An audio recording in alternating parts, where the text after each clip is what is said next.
Welcome to ರಹದ channel. ನೋಡಿ friends, ನಾನಿವತ್ತು ಹಲಸಣ್ಣಿನ ಕೇಸರಿ ಬಾತ್ ಮಾಡಿ ತೋರಿಸ್ತಾ ಇದ್ದೆ. ನೋಡಿ, 1 ಲೋಟ ಚಿರೋಟಿ ರವೆ ಇಟ್ಕೊಂಡಿದ್ದೆ. ನೋಡಿ, ಪರ್ಫೆಕ್ಟ್ ಅಳತೆಗಳೆಲ್ಲ ಹೇಳ್ತಾ ಇದ್ದೆ ನಾನು. ನೋಡಿ, ನಾವು 1 ಲೋಟ ಚಿರೋಟಿ ರವೆ ತಗೊಂಡ್ರೆ ಅದೇ ಲೋಟದಲ್ಲಿ 1.5 ಲೋಟ ಎಣ್ಣೆಯೋ ನೀವು ಎಂತ ಹಾಕ್ತೀರ ಅದು ಒಟ್ಟಾರೆ ಅದೇ ಲೋಟದಲ್ಲಿ 1.5 ಲೋಟ ಆಯಿಲ್ ಬೇಕು. ಆಯಿಲೋ ತುಪ್ಪ ಅಂತಾರೆ. ನಾನಿಲ್ಲಿ ಚೂರು ತುಪ್ಪ ಇಟ್ಕೊಂಡಿದ್ದೆ. ನೋಡಿ, ಅದೇ ಲೋಟದಲ್ಲಿ 1 ಲೋಟ ನಾವು ಯಾವ ಹಣ್ಣು ಪೈನಾಪಲ್ ನಾನೀಗ ಇದ್ರದ್ದು ಮಾಡ್ತಾಯಿದ್ದೆ ಅಲ್ಲ, ಹಲಸಿನ ಹಣ್ಣಿದ್ದು, ಅದು 1 ಲೋಟ ಇಟ್ಕೊಳಕ. ಈಗ ಫಸ್ಟಿಗೆ ನಾವು ನೋಡಿ ಬಾಣಲಿಗೆ ತುಪ್ಪ ಹಾಕಂತ ಇದ್ದೆ. 2 ಲವಂಗ ಹಾಕಂತ ಇದ್ದೆ. ಗೇರು ಬೀಜ ದ್ರಾಕ್ಷಿ ಹಾಕಂತ ಇದ್ದೆ. ಫ್ರೆಂಡ್ಸ್, ಚಿರೋಟಿ ರವೆ ಹಾಕಂತ ಇದ್ದೆ.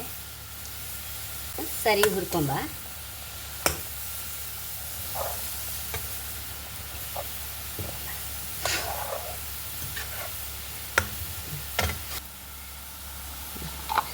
ಫ್ರೆಂಡ್ಸ್, ನಾನು ಹಲಸಿನ ಹಣ್ಣು ಇದರಲ್ಲಿ 3 ಸಣ್ಣ ಹೆಚ್ಕಂತೆ.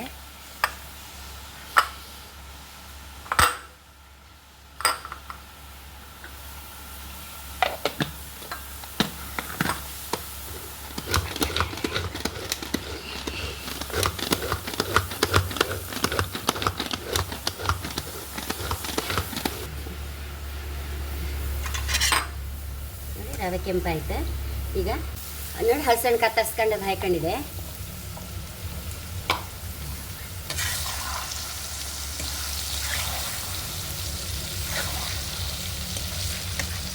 ನೋಡಿ ಫ್ರೆಂಡ್ಸ್, ರವೆ ಹುರಿತಲ್ಲ. ನೋಡಿ, ನಮ್ಮ ಹಲಸಣ್ಣು ಸಹ ರೋಸ್ಟ್ ಆಯಿತು. ನೀರು ಹಾಕೊಂಡ್ಬಿಡುವ.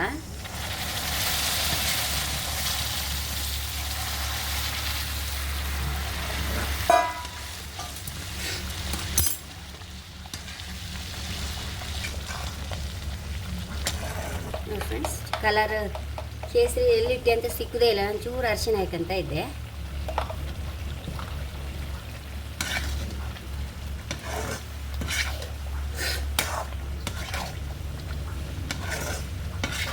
ನೋಡಿ ಫ್ರೆಂಡ್ಸ್, ನೀರು ಎಲ್ಲ ಒಂದೇ ಲೋಟ ಇಟ್ಕೊಂಡು ಫ್ರೆಂಡ್ಸ್. ನೋಡಿ, ಈ ಲೋಟದಲ್ಲಿ 2.5 ಲೋಟ ನೀರು ಹಾಕೊಂಡಿದೆ 1 ಲೋಟ ರವೆಗೆ. ಈಗ ನೋಡಿ, ಇದೇ ಲೋಟದಲ್ಲಿ 2 ಲೋಟ ಸಕ್ಕರೆ ಹಾಕಂತ ಇದೆ. ನೀವು ಬೇಕಾದ್ರೆ 1.5 ಸಹ ಹಾಕೊಳ್ಬೋದು, ಸ್ವಲ್ಪ ಕಡಿಮೆ ಸಾಕಂತಿದ್ರೆ. ಆದರೆ 2 ಹಾಕಿದ್ರೆ ಪರ್ಫೆಕ್ಟ್ ಹೋಟ್ಲಲ್ಲಿ ತಿನ್ನುವ ಕೇಸರಿ ಬಾತ್ ಥರವೇ ಆಗುತ್ತೆ ಫ್ರೆಂಡ್ಸ್. ನೋಡಿ, ಒಂದ್ಸಲ 2 ಲೋಟವೇ ಡಬಲ್ ಹಾಕಿ ಮಾಡಿ ಕಾಣಿ ಒಂದ್ಸಲ, ಹೈ ಕ್ಲಾಸ್ ಆಗುತ್ತೆ ಫ್ರೆಂಡ್ಸ್. ಒಂಚೂರು ಏಲಕ್ಕಿ ಹುಳಿ ಹಾಕಂತ ಇದ್ದೆ.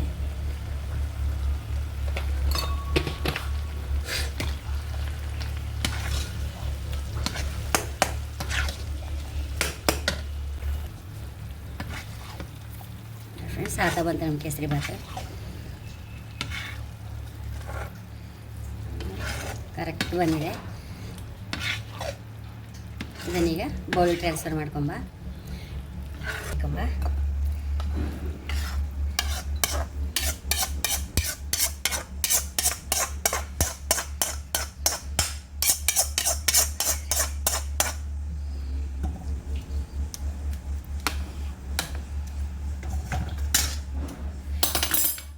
ಎಷ್ಟೋ ರುಚಿಯಾದ ಹಲಸಿನ ಹಣ್ಣು ಕೇಸರಿ ಬಾತ್ ರೆಡಿ ಆಗಿದೆ. ನೋಡಿ, ಒಂದು ತಟಕ್ಕೆ ಅರಿಶಿನ ಹಾಕಿದ್ರೆ ಸಹ ಎಷ್ಟು ಚೆಂದ ಕಲರ್ ಬಂದಿದೆ.